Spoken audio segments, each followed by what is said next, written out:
Friends, last night the US conducted airstrikes against Iran as part of Operation Midnight Hammer. An air duct. Oh my God! Okay, it's happening. The US military used B-2 stealth bombers to target the nuclear facilities of Fordow, Natanz and Isfahn with bunker buster bombs to ensure the largest penetration possible. To really touch the endpoint of Iran's nuclear program. As you can see here, everyone in the situation room was clearly anxious that night. No! And that's not all. US Navy submarines also launched dozens of Tomahawk cruise missiles at Iranian facilities. After this operation, Trump immediately went to social media to write, "We have completed our very successful attack. A full payload of bombs was dropped on the primary site, Fordow." After that, a lot of videos showing big explosions circulated online, although their authenticity is questionable. These strikes only came one day after Trump spoke of a 2-week time frame to make a decision. Maybe it was only a typo, he actually meant 2 hours. The United States has entered Israel's war against Iran. Who would have known that the movie Top Gun Maverick foreshadowed this entire crisis? The Pentagon's 20-year dream of a war against Iran has become reality. So in this video, we'll go through a step-by-step breakdown of this US military intervention against Iran, analyze the results of these strikes, and most importantly, see what could happen next. Thank you, USA. You are my best friend. You are the peacekeeper. You are the legend. Welcome to History Legends, and here are the latest news of the Israel-Iran war. If you're new to this channel, make sure to like and subscribe. As you know, some of my videos have been targeted with limited or no ads. So make sure to check out my Patreon or PayPal to keep the show running. Thank you to everyone that has already helped, and welcome to the headquarters. If you have no idea of the context of this crisis, I highly recommend you this video I've made that summarizes all the events surrounding the Israel-Iran war. Technically, the US was already involved in this war for many days now, even if it was on a defensive posture. On the 18th of June, Trump demands Iran's unconditional surrender. Since then, a lot of US military assets started converging towards the Middle East. For example, to protect Israel from Iranian missile strikes, an entire battalion of about 36 Patriot missile launchers was moved from the Pacific to the Middle East. The US Navy was also called up to bring as many warships and seamen as possible around Iran. For example, like the destroyers USS De Salvans and Thomas Hudner that actively helped Israel shoot down incoming Iranian missiles. And then this force in the Mediterranean was augmented by 3 other destroyers. At the same time, 2 others were located in the Red Sea, plus another 4 guided missile destroyers around the USS Carl Vinson aircraft carrier in the Arabian Sea. But that's not all. The USS Nimitz aircraft carrier strike group with over 60 airframes is on its way to join the Carl Vinson. However, it's the redeployment of aerial assets that caught everyone's attention. An entire squadron of 12 F-22 Raptors was on its way for Saudi Arabia. Same thing for F-16 and F-35s to enhance US air power in the region. That's how the Prince Sultan Air Base in Saudi Arabia filled up with so many airframes. As for logistics support, the US Air Force also transferred dozens of aerial refueling tankers to the region. Some people followed the displacement of all these aircraft on the map hour by hour. All of a sudden, the US shifted from a defensive posture to an offensive one. Most importantly, it's the reports indicating the departure of B-2 bombers that kept everyone on their toes. Nobody calls these bad boys if there's no banging to do.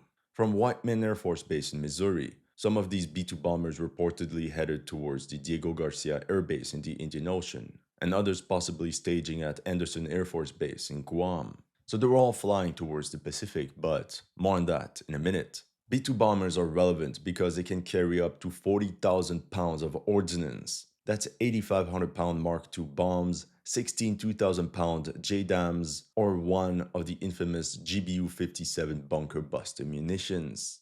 These bombs are the only ones that can penetrate deep enough into the mountains to strike the underground Fordow nuclear facility. It's important to remember how in 1981, Israeli F-15 and F-16 fighter jets bombed the Osirak nuclear facility near Baghdad as part of its effort to stop Iraq from acquiring nuclear weapons. The Osirak facility was above ground, and after these airstrikes, it suffered severe damage. Iran learned from all this. That's why they made sure to build the Fordow nuclear site deep inside the mountains.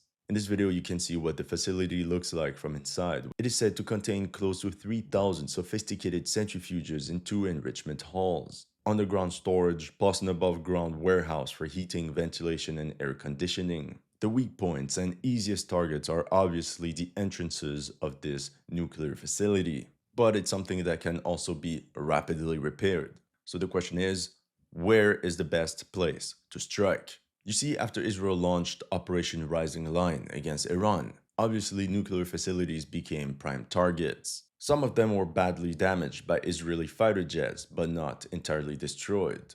Allegedly, Fordow was even targeted on the 13th of June. But it became clear that Israel didn't have the strike capabilities to completely destroy Iran's nuclear program. The only way would have been to airdrop commandos, have them infiltrate the nuclear sites, and detonate everything from inside. But as you can imagine, this is also a very risky operation. So Uncle Sam took the lead.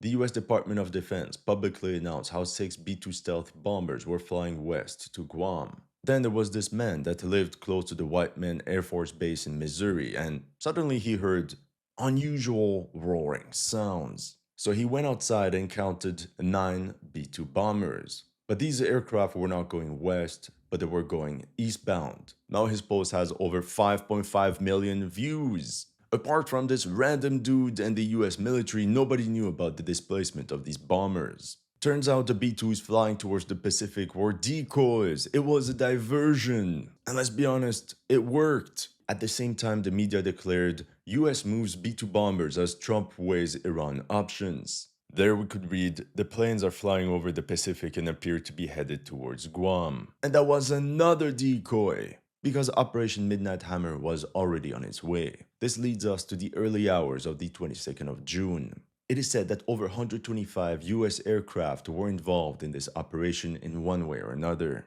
That's when B-2 Spirit stealth bombers flew over the Fordow nuclear facility and dropped a dozen 30,000-pound GBU-57 massive ordnance penetrators. 100% this is going to be the title of the latest release on the hub. Initially, sources mentioned 6 bunker buster munitions being used, but as time passed, this increased to 12. This means the B-2s that participated in this operation were specifically modified to carry 2 30,000-pound bombs instead of 1. As a result, this must have reduced their fuel capacity. And that's why we saw so many reports of dozens of aerial refueling tankers in the air. Now, it all makes sense. But that's not all. Then US Navy submarines, yes, submarines, launched 30 Tomahawk cruise missiles at the Natanz and Isfahn nuclear facilities. Given that US attack submarines are equipped with 12 Tomahawk missiles in their vertical launch arrays, the launch of 30 cruise missiles suggests that a minimum of 3 submarines took part in Operation Midnight Hammer. Now, according to CNN, another B-2 stealth bomber dropped an extra 2 bunker busters on Natanz. Just to double tap, you know. In the official conference about Operation Midnight Hammer, we got confirmation that it was indeed 7 B-2s that flew out to bomb Iranian nuclear facilities, 6 on Fordow and 1 on Natanz. Now, what are the results of this operation? Just minutes ago, a very clear satellite image of this strike was made public. We see 2 sets of 3 holes, for a total of 6 craters. Now, according to US reports, it's 12 bunker busters that were used in this operation. So each hole could consist of 2 consecutive penetrations. So the role of the first wave of B-2 bombers was to puncture a hole in the mountain, and then the second wave came for precision strikes, dropping their bombs in the same hole so that it goes straight for the underground facility. And we must say that the execution of this operation was carried out with perfection. Here's a before-after of Operation Midnight Hammer. We can see that the puncture holes are in close proximity to each other, and they can be seen off the cliff in the direction of underground facilities. Interestingly, the US Air Force didn't target the entrances.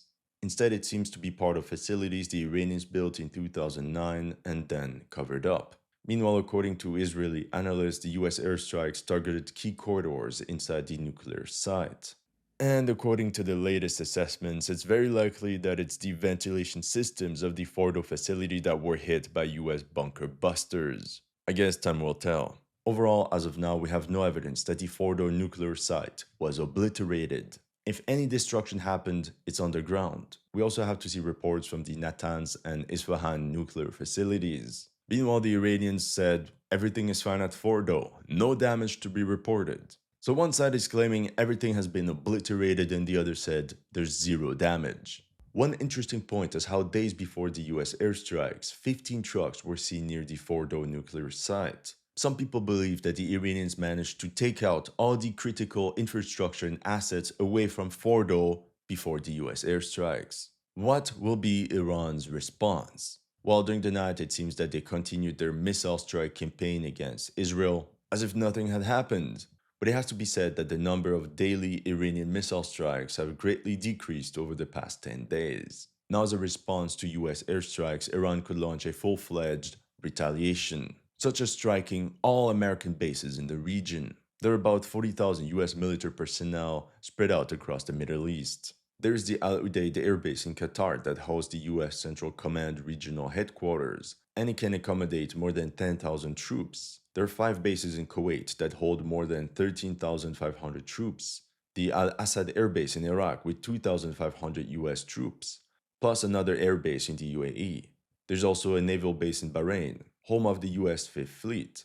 It hosts approximately 9,000 Department of Defense personnel, including military and civilian staff. So there's definitely a lot of juicy targets within range of Iranian missiles. But if Iran does strike them, it could trigger an even greater US reaction, and from there things will just escalate. On top of that, if the Iranians do that, it might also bring all these Arab countries like Saudi Arabia, the UAE, Bahrain, Qatar, Kuwait into this war as well. That would be a geopolitical disaster for Iran. In turn, the Iranians could target exposed US air bases in Iraq or Syria. However, instead of such flamboyant response, it seems that Iran opted for a more guerrilla-like response.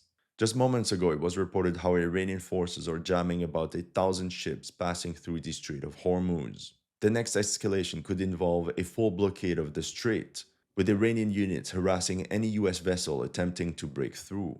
Meanwhile, the Houthis have pledged to take similar action in the Red Sea. While less dramatic than direct strikes, this strategy could deal the most damage to the US, both economically and militarily, especially given the US military failure to neutralize the threat posed by the Houthis of Yemen.